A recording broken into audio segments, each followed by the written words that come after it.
The Christmas Witch by Stephen Kellogg. The Christmas Witch, Story and Pictures by Stephen Kellogg. Madame Pestilence expected her students at the Academy for Young Goblins and Witches to scowl at all times. It was one of the many rules that Gloria had trouble remembering. Every time Madame Pestilence spotted Gloria passing her office, she would holler, "Stop smiling." It was easy to scowl at dinner time because the same awful creamed cockroach casserole was served every night. It made all of the students sick.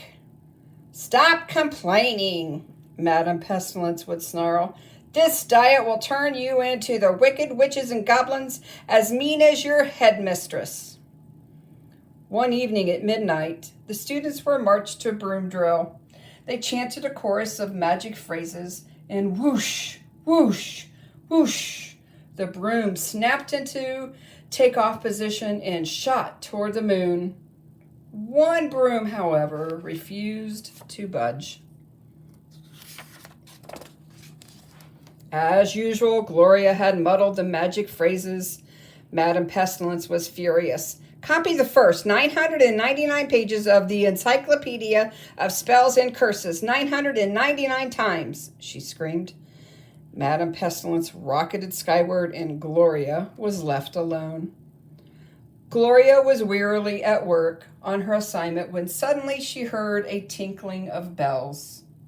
Following the sound, she went down a winding staircase and passed through a small doorway she'd never noticed before. There she discovered a storytelling circle where a stranger was reading a book called A Magic Tale of Christmas. The story enchanted Gloria and filled her with joyful holiday visions. "I want to be a Christmas witch," she cried. "Christmas magic can bring about miracles," said Gloria's new friend, "but sometimes it takes courage and imagination to make Christmas wishes come true." Summoning all the courage and imagination she could, Gloria cried, "I wish for a Christmas adventure." The next thing Gloria knew, she was flying through the night. "On that dark planet, you'll find the polka-dotted Pepperwills and the striped Valdoons," said her friend. "They have a great need of Christmas magic." She waved goodbye, and Gloria found herself slowly falling.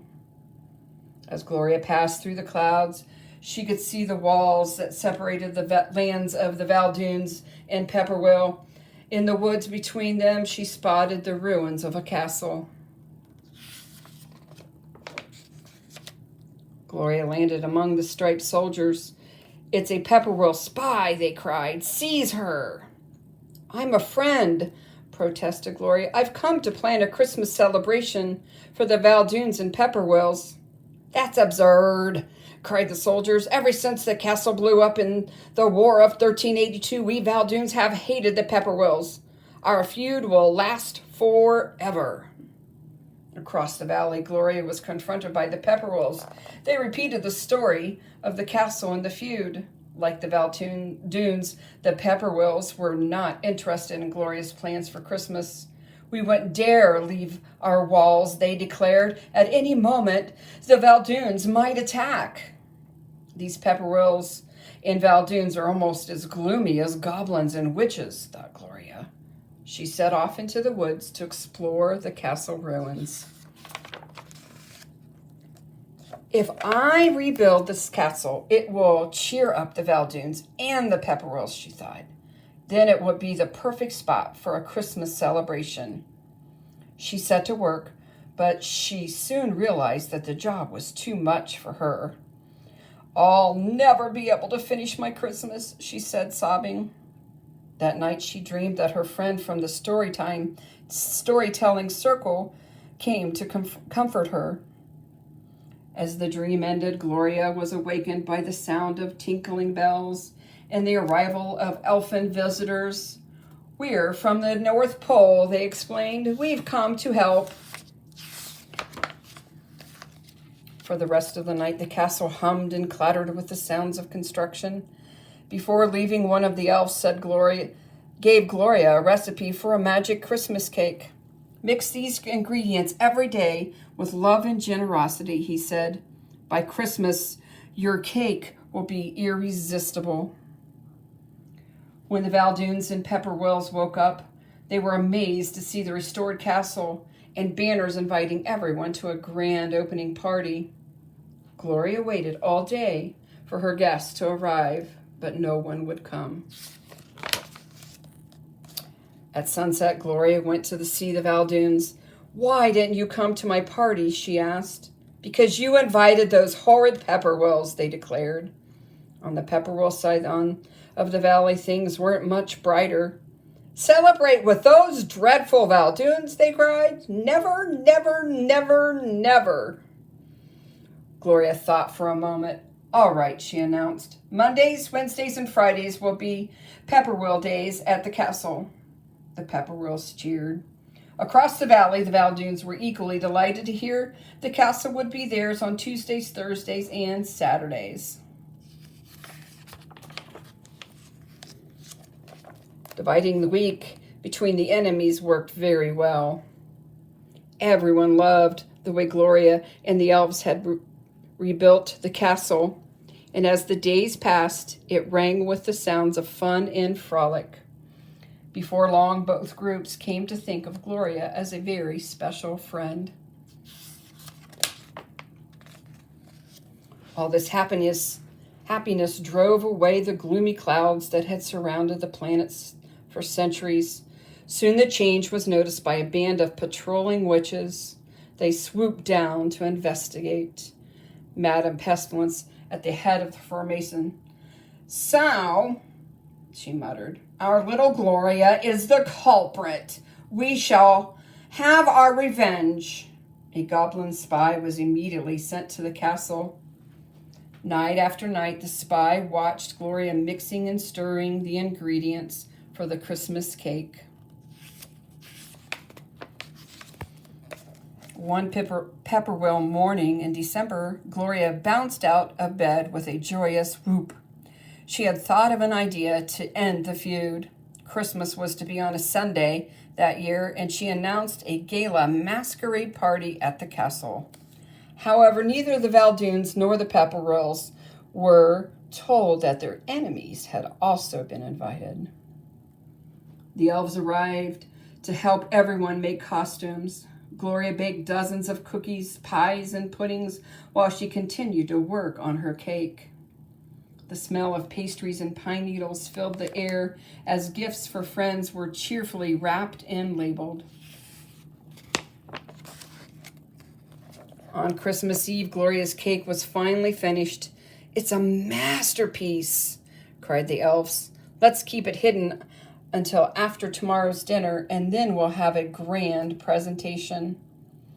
Before going to bed, to change the labels on all the gifts so each Pepperwill present would seem to come from a Valdoon, and each gift for a Valdoon would soon seem to come from a Pepperwill. Meanwhile, the goblin spy had slipped out of the castle. He broomed toward the academy at top speed. No sooner had the witches and goblins assembled and the spy's report been heard than Madame Pestilence began pounding the great war gong. "Gloria's Christmas plot must be squelched immediately," she bellowed. "Here are your orders. 1. Go to the castle and destroy Gloria's cake. 2. Remain hidden under the cake cover until it is raised, and then charge. 3. Throw Gloria and the elves into the dungeon and chase the others back to the walls. Go at once." The attackers landed at the castle and quickly demolished the unguarded cake. From beneath the cover there came a muffled chorus of oohs, ahs, and hmms, followed by several hours of intense whispering. Just before dawn, when all was quiet, Madame Pestilence slipped into the castle and hid behind the curtains. On Christmas morning, the costume Pepperwills and Valdoons mingled and exchanged greetings without suspicion. Together they made their way through the falling snow and into Gloria's welcoming arms. What a jolly time they had dancing, singing carols, and decorating the tree. After the feast, Gloria exclaimed, "Open your presents and take off your masks. Merry Christmas to all." The Valdoons and the Pepperwills were flabbergasted to discover that they had been celebrating and exchanging gifts with their enemies. "How did this happen?" they cried. "Are we under an evil spell?" But there was no time for answers. A trumpet fanfare sounded, and the elves cried, "Hear ye, hear ye! We now present the great Christmas dessert." Everyone gasped at the cake as the cake cover arose to reveal a pile of sleeping goblins and witches. Madame Pestilence exploded from the curtain. "Wake you up, you lazy louts!" she shrieked. "Remember your orders! Attack, attack, attack!" The students awoke, but instead of obeying, they hollered, "We quit!" Madame Pestilence was stunned. "You can't quit," she roared. "It's forbidden. How dare you defy me?" "Gloria's cake is to blame," they cried. "It was delicious. We will never, never, never eat creamed cockroach casserole again." Madame Pestilence flailed the air with her broom. "Idiots! Blockheads! Traitors!" she screamed. "I shall have my revenge." Thunder rumbled overhead, and the planet began to tremble. The Pepperwills and the Valdoons were paralyzed with fear. Quickly, the elves struck up a joyous Christmas carol. To everyone's amazement, a shimmering star arched into the room and hovered above the tree. In the golden light, the thundering and trembling ceased, and Madame Pestilence began to shrink. For several moments, her size and shape continued to change. "What's happening?" wailed the Pepperwills and Valdoons. "She's becoming a cockroach!" exclaimed Gloria. The witches and goblins cried, "We're free! We're free! Hooray for Gloria!" All of this was too much for the Pepperwills and Valdoons. They scrambled to escape from the castle and from one another. Gloria hurried after her fleeing friends. "There is nothing to be afraid of," she cried. "Don't go. If the feud continues," warned the elves, "the planet will darken and Madame Pestilence will reappear."